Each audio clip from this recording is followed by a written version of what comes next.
এ পর্যায়ে আলোচনা রাখছেন ডক্টর মুফতি মোহাম্মদ অলিউর রহমান খান, ভারপ্রাপ্ত খতিব বায়তুল মোকাররম জামে মসজিদ। আমি ডক্টর মুফতি মোহাম্মদ অলিউর রহমান খান সাহেবকে তার আলোচনা রাখার জন্য বিনীত অনুরোধ করছি।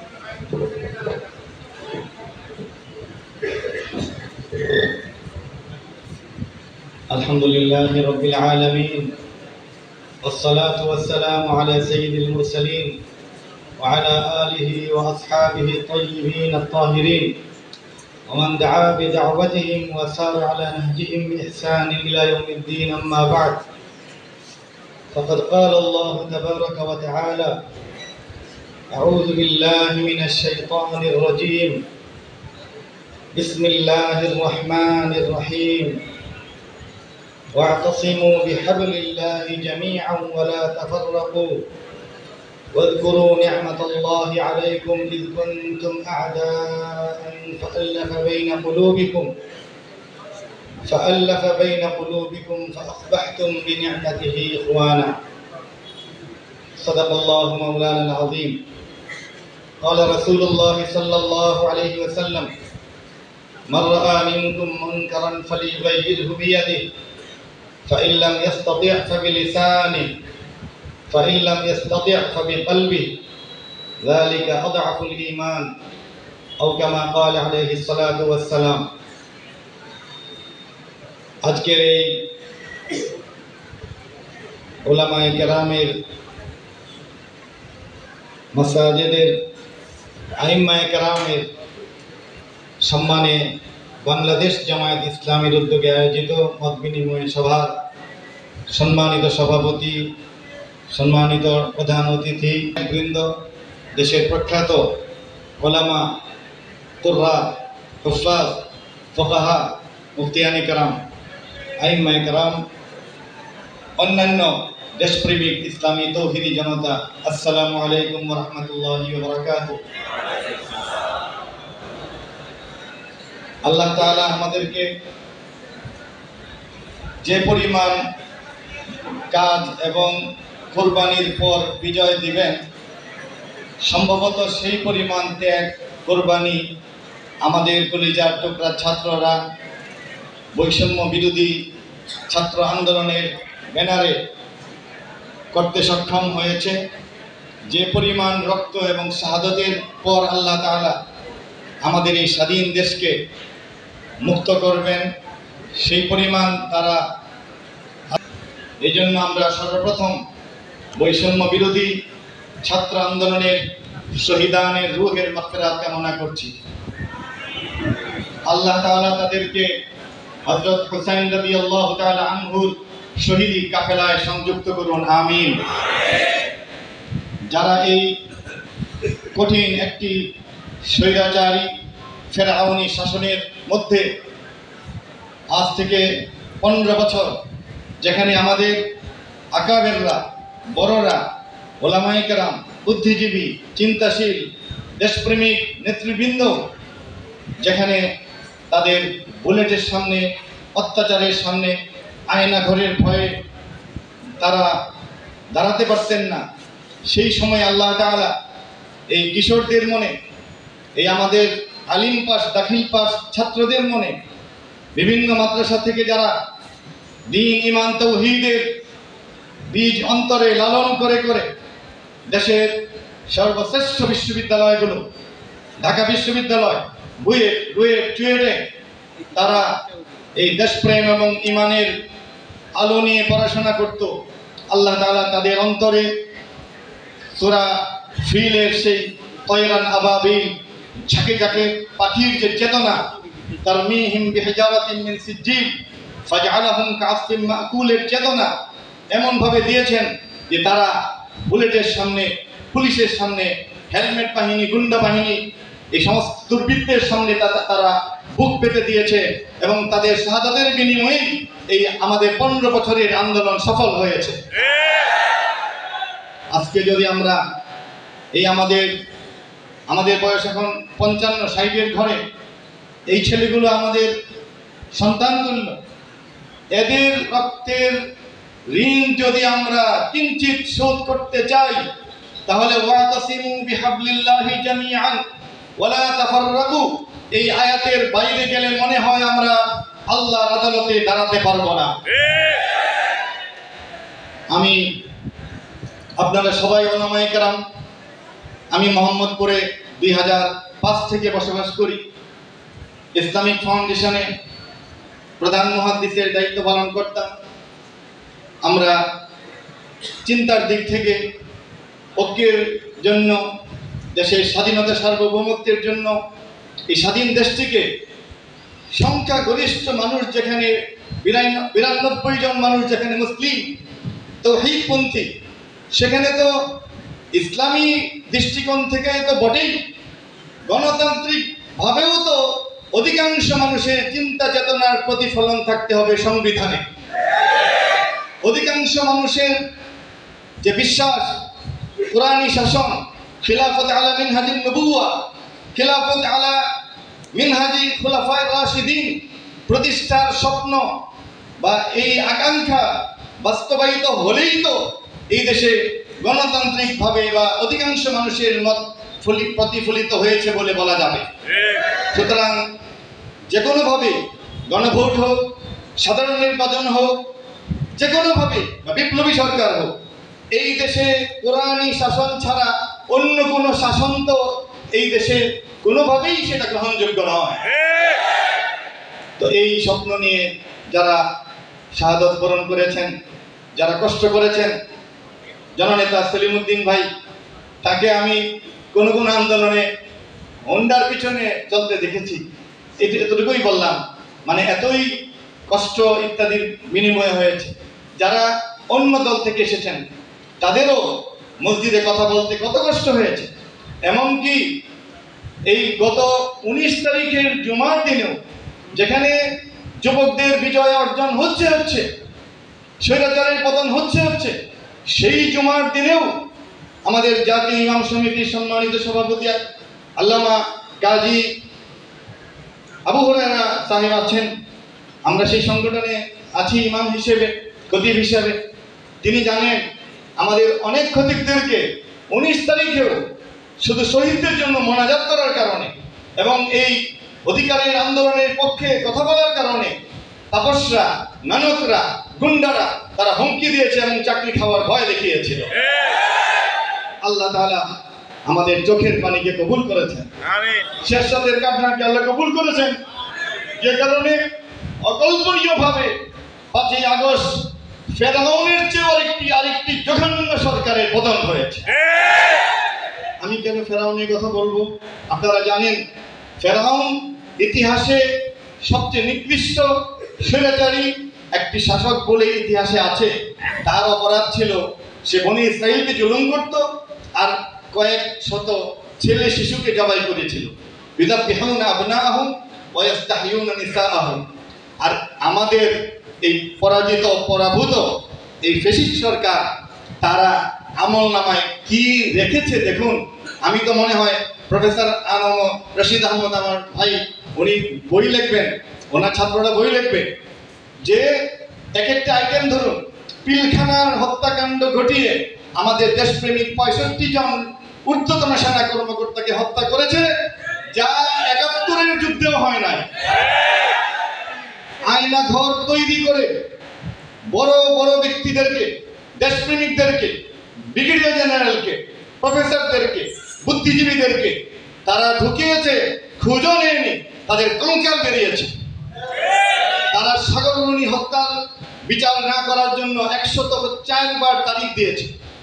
পৃথিবীর ইতিহাসে সরকার প্রধান বিচারপতিকে একটি সঠিক কথা বলার কারণে তাকে পিটিয়ে দেশ থেকে তাড়িয়ে দিয়েছে।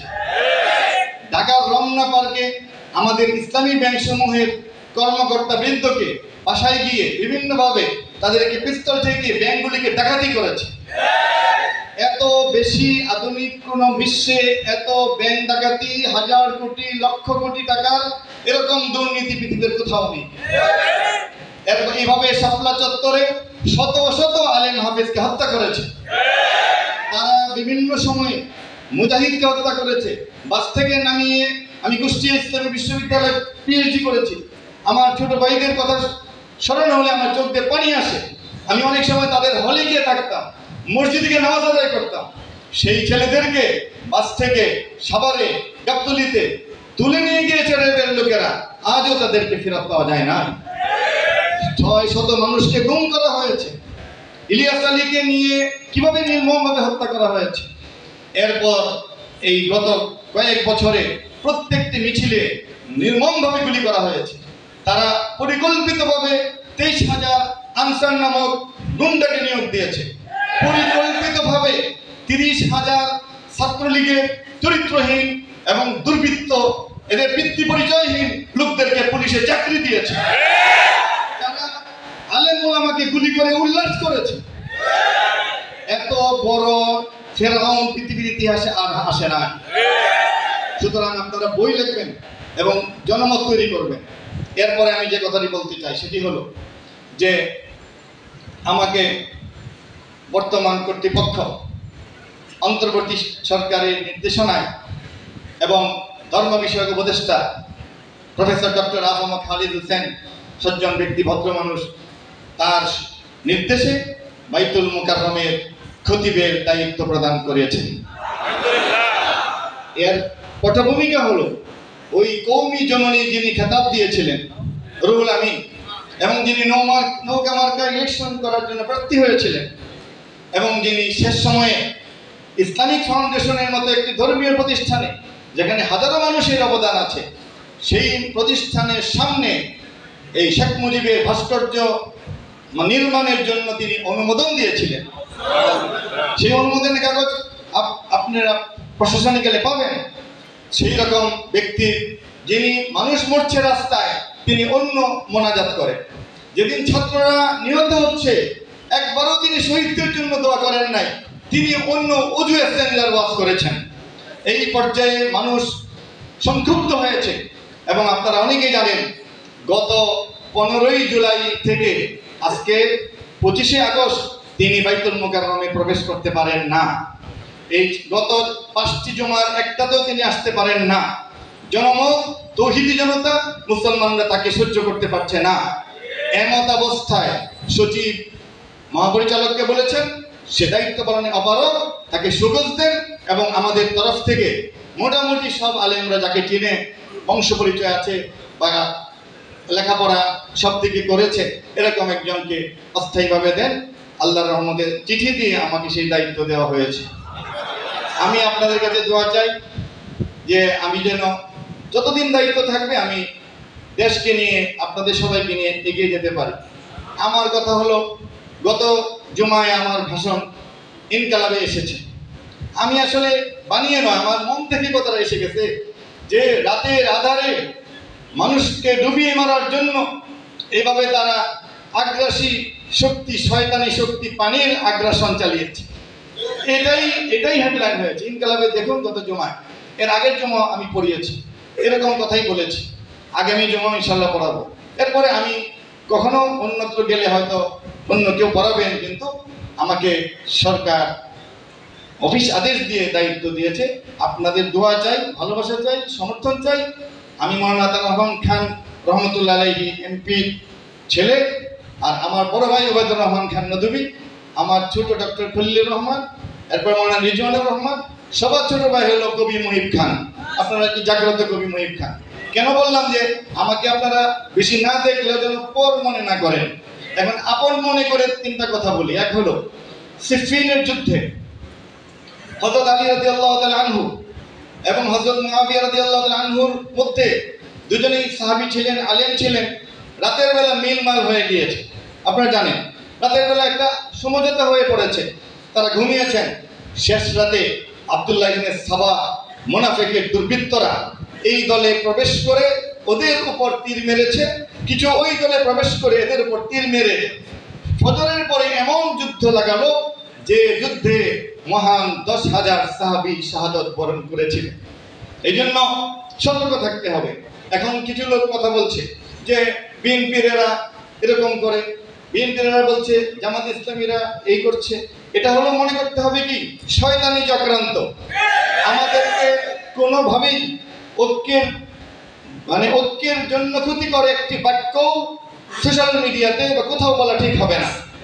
কারণ ভাইরা একটু চিন্তা করুন, আমাদের ছাত্ররা বলে যে হুজুর বা শায়েখ, আমরা কি ওই সংবিধান সংশোধন করে জাতির পিতার সংশোধন করতে পারবো না? বলেন। অনেকে বলে জাতীয় সঙ্গীতটা একটু এরকম হলে ভালো হতো। অনেকে রাষ্ট্রধর্ম ইসলাম বা আল্লাহর উপর আস্থা ও বিশ্বাস হবে যাবতীয় কার্যাবলীর ভিত্তি সংযোজন করতে পারবো না। এই যে কথাগুলি, আপনি সংবিধান যদি সংশোধন করতে হয়, সামান্যতম সংস্কার করতে হয়, ইসলামকে আনতে হয়, দেশপ্রেমকে আনতে হয়, এবং কমিউনিজমকে বিদায় করতে হয়, সেকুলারিজমকে বিদায় করতে হয়, অবশ্যই আমাদের নিরঙ্কুশ সংখ্যাগরিষ্ঠতা 220টি আসন লাগবে।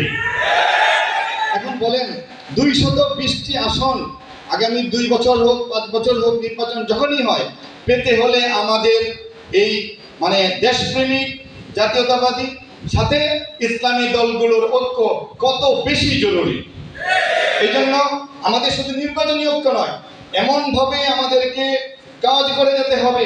বিগত 15 বছরে আমাদের 26 লক্ষ বা ভারতীয় লোক এখানে প্রবেশ করেছে। প্রতিটি অফিসে গোড়ায় গোড়ায় তারা বসে আছে, প্রতিটি গুরুত্বপূর্ণ পদে তারা বসে আছে। এরা যদি